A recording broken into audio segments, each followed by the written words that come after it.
say you guys were extremely well represented in the sing-off last night. How cool was that? That was really incredible. I don't know if you guys saw it or not, but your university was on national television last night, and I said, hey, I'm talking to these guys tomorrow. How cool is that? Yeah. So, anyways, that was really awesome. It's awesome to be here. Thank you, everybody. This is my second time doing a Google Hangout, so, you know, we'll just bear the technology, and I'm sure it'll be a fun experience. To your original question, Social Media Examiner is only 22 months old, and I started it in October of 2009. It was just an idea that I had, and I decided to run with it. I'm sure many of the students that are listening right now have had ideas and decided maybe to run with them or not run with them, but I would strongly encourage those of you that have ideas, don't let the idea go to waste. Go ahead and try to make something of it. We launched on mid-October of 2009, and a couple weeks later, Social Media Examiner was one of the top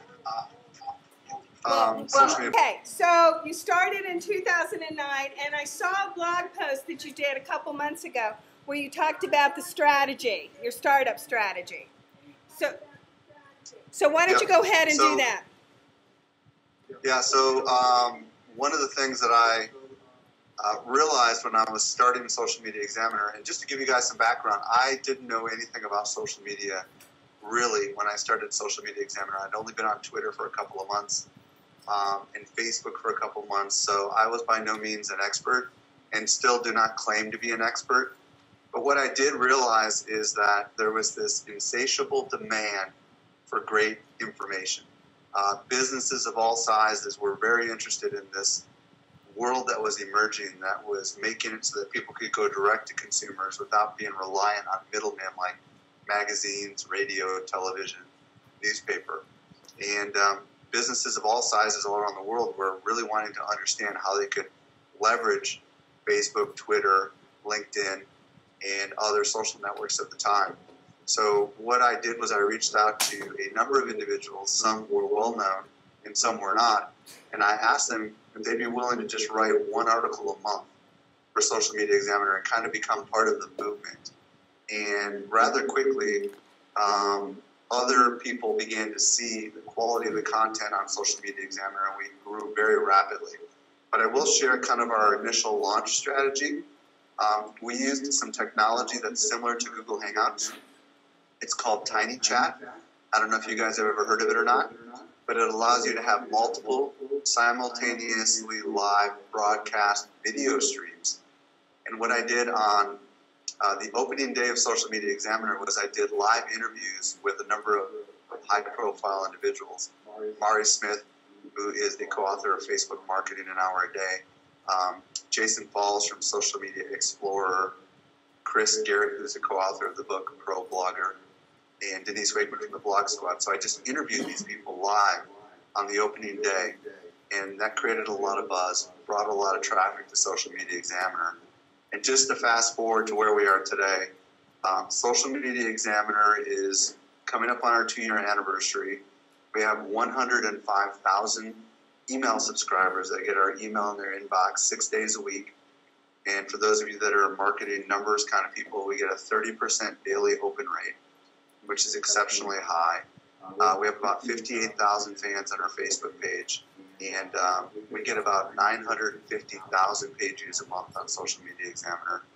And Technorati, which is the blog ranking service, ranks us as one of the top 4 small business blogs in the world. So our strategy really does work, and you know, the rest is history. Well, we publish original content every day on our blog.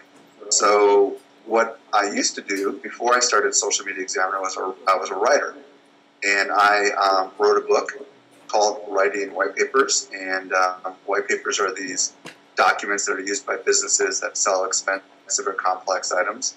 So I kind of had a network already of writers because I was teaching writers how to make money writing.